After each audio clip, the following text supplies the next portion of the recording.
예, 안녕하세요. 종목을 알아보는 주식 공부의 탐색 예망입니다. 금일은 8월 18일이고요. 처음 오신 분들 구독과 좋아요 한 번씩 부탁드리겠습니다. 금일 우리나라 증시 오랜만에 좀 상승을 하는 모습을 보여주었었는데요. 최근에 이 급등세를 보이던 이 원달러 환율이 하락세로 돌아선 가운데 이 최근 지수 급락에 따른 이 반발 매수세가 유입이 되면서 증시 상승을 이끌었습니다. 코스피 시장 같은 경우에는 외국인과 개인이 동반 순매도 했지만 기관이 오래간만에 순매수하면서 지수 상승을 이끌었고요. 외국인은 금일도 매도세가 나왔지만 이 원달러 환율이 하락 반전한 가운데 규모는 좀 축소되는 모습을 보여주면서 금일 0.5% 상승을 하는 모습을 보여주었습니다. 코스닥 시장도 마찬가지로 금일 상승을 하는 모습을 보여주었는데요. 이 장 초반 한때 이 천선이 붕괴되기도 했지만 마찬가지로 이 최근에 이 지수 급락에 따른 이 반발 매수세가 유입된 가운데 외국인과 기관이 동반 순매수하면서 금일 거의 1% 가까운 다시 상승을 하는 모습을 보여주었습니다. 그러면 금일은 어떠한 섹터들에서 이슈들이 있었는지 같이 한번 알아보도록 하겠습니다.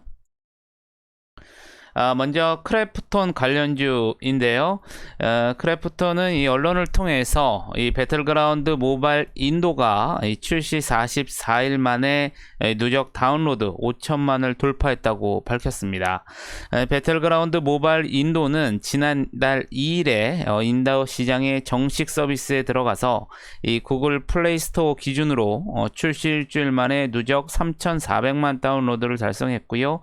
하루 최대 이용자 수는 1,600만 명, 최대 동시 접속자 수는 240만 명을 기록하면서 이 흥행을 이어가고 있다는 소식에 이에 대한 관련주들이 금일 또 상승을 하는 모습을 보여주었습니다. 다음은 OLED 관련 섹터인데요.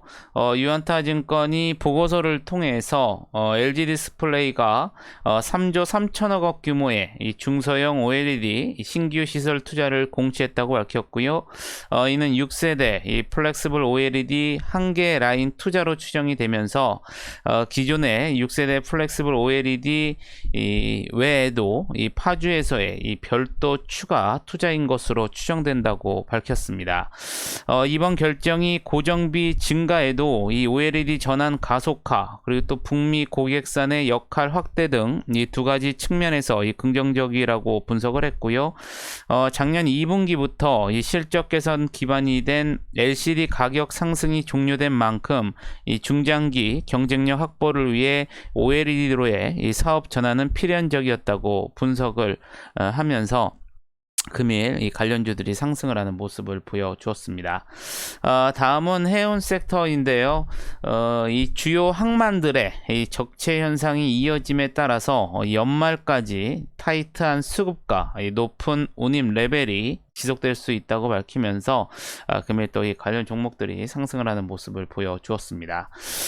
최근에 크게 하락했었던 이 반도체 관련주도 이 주가 하락, 이 가도 분석성에 향후에 이 업황 정상화 기대감 등의 금일 또 상승을 하는 모습을 보여주었었고요. 다음은 디지털 화폐 관련 섹터인데요.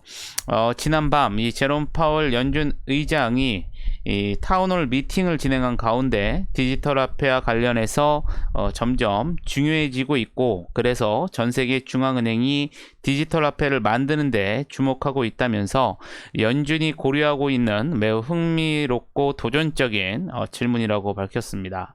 아울러 또 더불어민주당 대권주자인 정세균 전 국무총리가 어제 기자회견을 통해서 또 거래 투명성 제고를 위해 현금 없는 경제를 도입하는 이 화폐 개혁 공약을 또 내놓은 소식 때문에 금일 또 상승을 하는 모습을 보여주었었고요.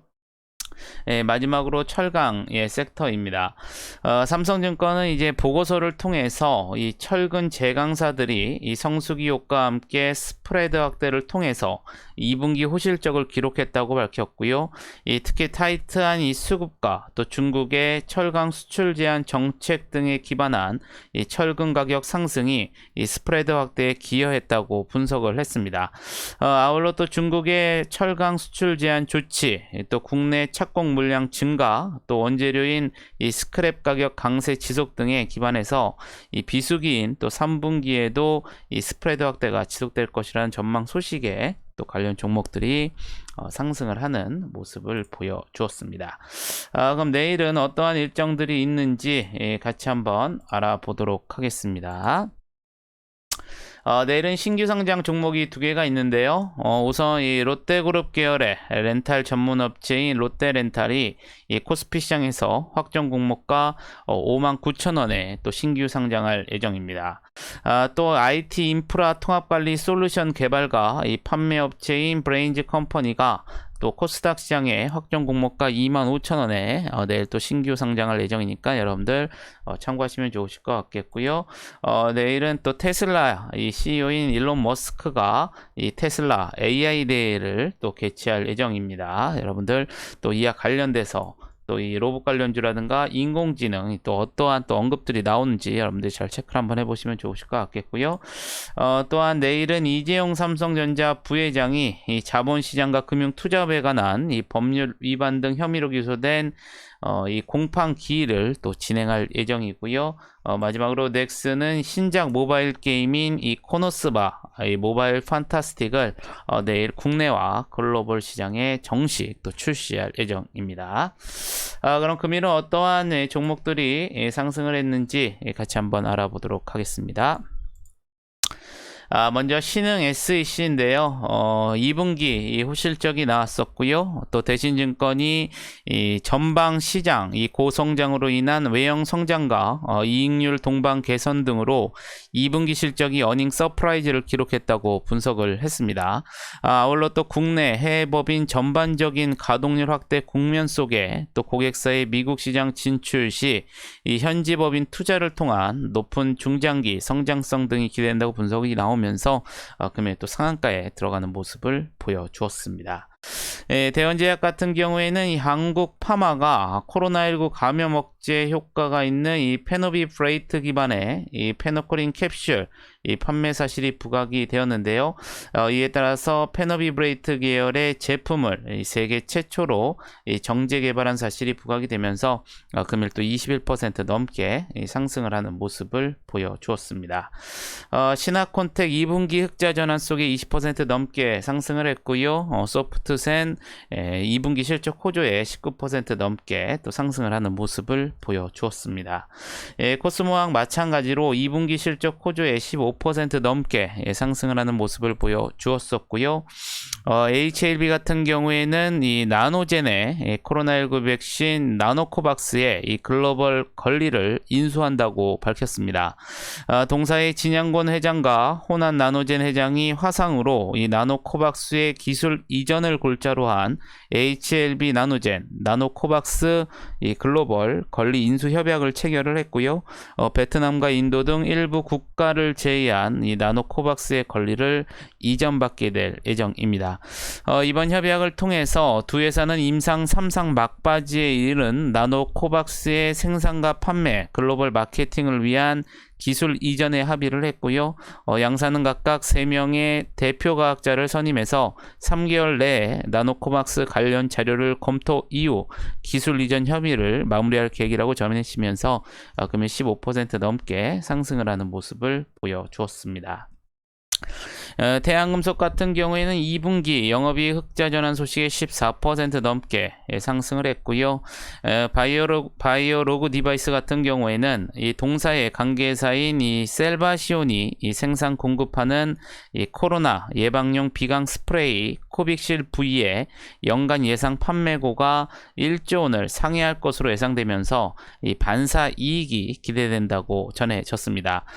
이와 관련해서 이 셀바시온의 계약 방식의 경우 이 국가별로 채소 주문 수량을 기준으로 한 이 채소 연간 확정 물량 방식으로 이 매출의 기준이 되는 이 제품의 예상 판매 가격은 19.99달러로 잠정적으로 확정되어 있고 또 국가별 구매력에 따라서 약간의 조정은 있을 것으로 예상되지만 전체적으로 대동소이하다는 가정에 근거한다고 밝히면서 금일 11% 넘게 상승을 하는 모습을 보여주었습니다. 한국선제 같은 경우에는 2분기 실적 호조와 또 홍준표 의원의 관련주로 시장에서 부각이 되면서 11% 넘게 상승을 했고요. LF 같은 경우에도 2분기 실적 호조에 11% 넘게 상승을 하는 모습을 보여주었습니다. 코미코 같은 경우에는 이 한국투자증권이 이 상반기에 이어서 하반기에도 이 매출액 증가세는 유지될 것이라고 밝혔습니다. 아울러 내년엔 인텔과 TSMC 등 이 파운드리 고객사양 매출이 늘어나고 비메모리 매출 비중은 35%로 올라올 것으로 전망을 했는데요. 이에 비메모리 이 고객사양 매출이 증가하면서 내년 매출 증가 가시성이 상대적으로 높다고 밝히면서 금일 10% 넘게 상승을 하는 모습을 보여주었습니다. NC트론 같은 경우에는 2분기 영업이익의 이 흑자 전환 모멘텀이 지속적으로 반영이 되면서 10% 넘게 상승을 했고요. DI동일 같은 경우에는 유진투자증권에서 동사에 대해 자회사인 이 동일 알루미늄이 국내 최대 전기차 이 배터리용 알루미늄 박 제조업체라고 밝혔고요. 국내 4개의 생산 라인을 보유하고 있고 이 최근 부지를 매입해 추가 증설을 시작했다고 밝혔습니다. 또한 해외 시장에서도 직접 공장을 신설하기 위해 준비 중인 것으로 추정이 된다고 밝혔고요. 이번 증설 사이클을 통해서 국내뿐 아니라 해외에도 대규모 알루미늄박 제조 라인을 보유하게 될 것으로 전망한다는 소식에 금일 10% 넘게 상승을 하는 모습을 보여주었습니다. 퍼시스 같은 경우에 2분기 호실적에 9% 넘게 상승을 했고요. 마지막으로 JT 같은 경우에도 이 2분기 이 호실적 모멘텀이 지속적으로 반영이 되면서 금일 9% 넘게 상승을 하는 모습을 보여주었습니다. 그럼 시간에서는 어떠한 종목들이 상승을 했는지 같이 한번 알아보도록 하겠습니다. 먼저 하림인데요. 시간에서 일단 하림 그룹주들이 상승을 하는 모습을 보여주었는데요. 이 하림 그룹이 추진한 이 도시 첨단, 이 물류단지 조성 사업과 관련된 인허가 지연 등과 관련해서 이 감사원의 이 감사 결과가 공개되면서 이 긍정적인 소식이 들려왔습니다. 이에 따라서 하림, NS쇼핑, 하림지주 모두 9% 넘게 강세를 보여주었었고요. 성문전자 같은 경우에는 장마감 이후에 25억 원 규모의 유형자산 취득 결정 공시가 나오면서 5%대 또 상승을 하는 모습을 보여주었습니다. 바이오로그 디바이스 앞서 말씀드린 것처럼 이 관계사의 이 셀바시온의 이 코빅실 V 이 국가별 총판 이 확보 판매고가 1조 원을 상회할 것이라는 전망 소식에 정규정에서 11% 넘게 상승을 했는데요. 시간에서도 5%대 상승을 하는 모습을 보여주었습니다. 릭스솔루션 같은 경우에는 장마감 이후에 이 주식회사 MBR 컴퍼니가 제기한 신주 발행 금지 가처분 소송 기각 판결 공시가 나오면서 3%대 상승을 했고요. 동원 시스템즈 같은 경우에는 장마감 이후에 2차 전지용 캔을 제조하는 자회사 이 주식회사 MKC를 흡수합병 결정했다는 공시가 나오면서 또 2% 넘게 상승을 하는 모습을 보여주었습니다. 마지막으로 YJM 게임즈 장마감 이후에 제4회 무기명식 무보증 이 사모 전환 사채 증권 발행 결과를 공시함에 따라서 마찬가지로 2% 넘게 상승을 하면서 금일 시장을 마감하는 모습을 보여주었습니다. 아무쪼록 여러분들 금일 하루도 매매하시느라 고생이 많으셨고요. 영상이 조금이나마 도움이 되셨다면 좋아요, 구독, 알림 설정 부탁드리겠습니다. 저는 또 내일 좋은 영상으로 다시 한번 찾아뵙겠습니다. 감사합니다.